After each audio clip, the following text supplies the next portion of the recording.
चल रहे 21 दिन के लॉकडाउन ने 29 साल पहले यानी कि 1957 में हुए लॉकडाउन की याद ताजा कर दी है। 29 साल पहले भी देश में इन्फ्लुएंजा के कारण एक महीने का लॉकडाउन किया गया था। तब भी शहर में कर्फ्यू जैसे हालात बन गए थे और बीमारी से निपटने के लिए लोग घरों में ही रहने को मजबूर हो गए थे।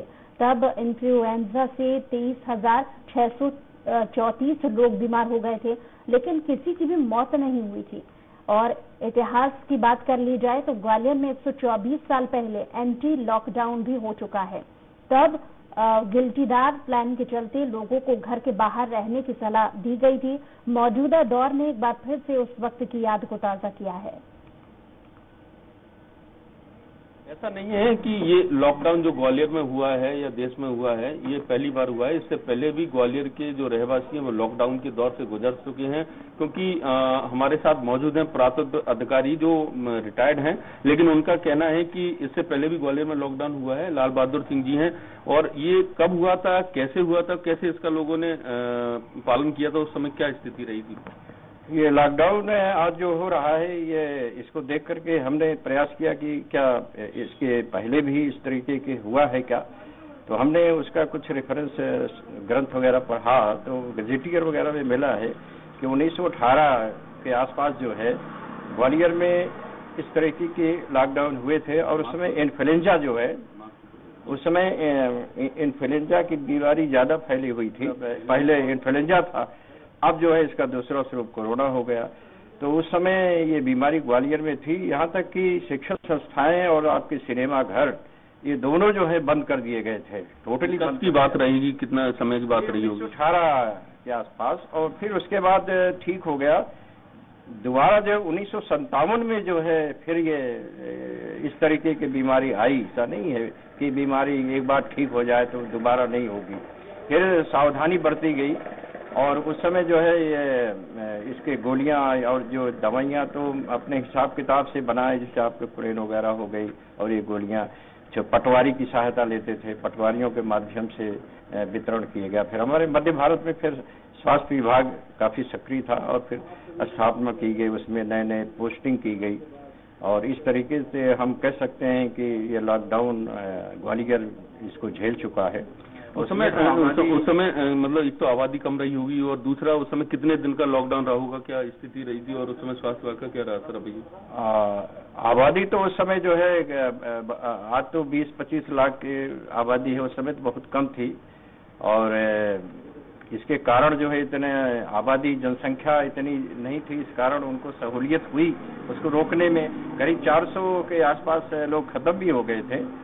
और उसके बाद जो है काफी कुछ उन्होंने सावधान। 2 लॉकडाउन के आप करिए कि अवधि जो है उसमें जब तक ठीक नहीं होगी तब तक उसकी अवधि रही है, ना उल्लेख नहीं ये कब तक था, लेकिन इतना लॉकडाउन हुआ था ये प्रमाण मिलता है। लोग जूझे थे।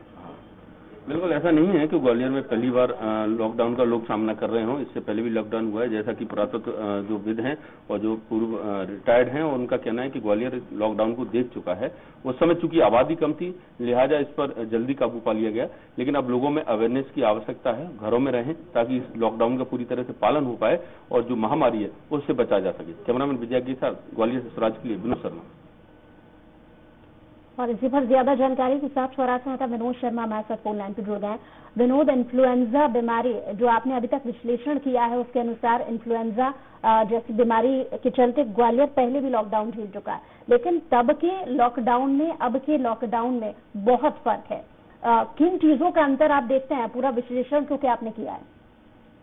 देखिए, उस समय जब लॉकडाउन हुआ था तो उस समय बहुत कुछ अवेयरनेस की लोगों के पास कमी थी। ना सोशल मीडिया था, ना इस तरह से इलेक्ट्रॉनिक मीडिया था कि लोग अपने घरों में रहकर समय व्यतीत कर सकें। लेकिन उसके बाद भी बहुत अच्छी तरीके से लॉकडाउन का लोगों ने पालन किया। उस समय सैनिटाइजर भी नहीं हुआ करते थे, तो लोग फिटकरी, नीम और ग्लो इस तरह की जो चीजें होती थी उनको उनका देसी सैनिटाइजर बनाकर अपने प्राकृतिक तौर पर उसका उपयोग करते थे और कीटाणुओं को उससे बचाव करते थे। साथ ही उस समय न किसी तरह का मास्क हुआ करते थे, N95 या किसी तरह के ऐसे मास्क हुआ करते थे तो लोग रूमाल, साफी या किसी तरह का अन्य सूती कपड़ा बांधकर उस समय घरों से बाहर अगर निकलना होता था, जरूरी होता था तो निकलते थे, नहीं तो नहीं निकलते थे। वो वाहन भी, यात्री वाहन भी इतने नहीं थे कि पुलिस और प्रशासन को बहुत सख्ती दिखानी पड़ती हो, लेकिन उसके बाद जब लोगों से ये आह्वान किया गया कि वो अपने घरों में रहें और जितने ज्यादा घरों में रहेंगे इस बीमारी पर काबू पा लिया जाएगा, क्योंकि उस समय ना तो किसी तरह की इतने मेडिसिन मुहैया हो पाते थे, ना ही इतना एडवांस था हमारा मेडिसिन विभाग कि किसी तरह से उनका टेस्ट या हो पाए। लेकिन उनको कहा गया था कि आप घरों में रहें और लोगों से दूर रहें। सोशल डिस्टेंसिंग जो आज हम बात कर रहे हैं उस समय भी इसका पालन कराया गया था। और सबसे महत्वपूर्ण बात यह है कि उस समय करीबन 23,634 लोग इस बीमारी के शिकार हुए थे, लेकिन एक भी व्यक्ति की उसमें मौत नहीं हुई थी। उसका कारण ये था कि लोग घरों में रहे थे और बाहर बहुत कम निकले थे, निकलते भी थे तो कोई बहुत जरूरत के समय निकलते थे। लेकिन आज वो लोगों में देखा जा रहा है कि लोग बाहर निकल आते हैं और उसके बाद तमाम प्रयासों के बाद भी सोशल डिस्टेंसिंग का पालन नहीं कर रहे हैं।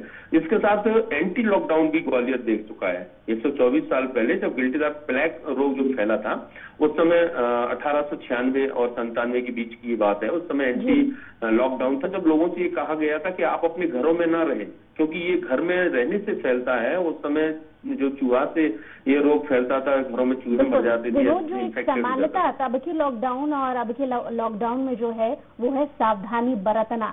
वाकई में उस वक्त भी सावधानी की जरूरत थी और इस वक्त भी लोगों को सावधान रहने की जरूरत है ताकि वो सुरक्षित रहें। बहुत शुक्रिया हमारे साथ जुड़ने के लिए।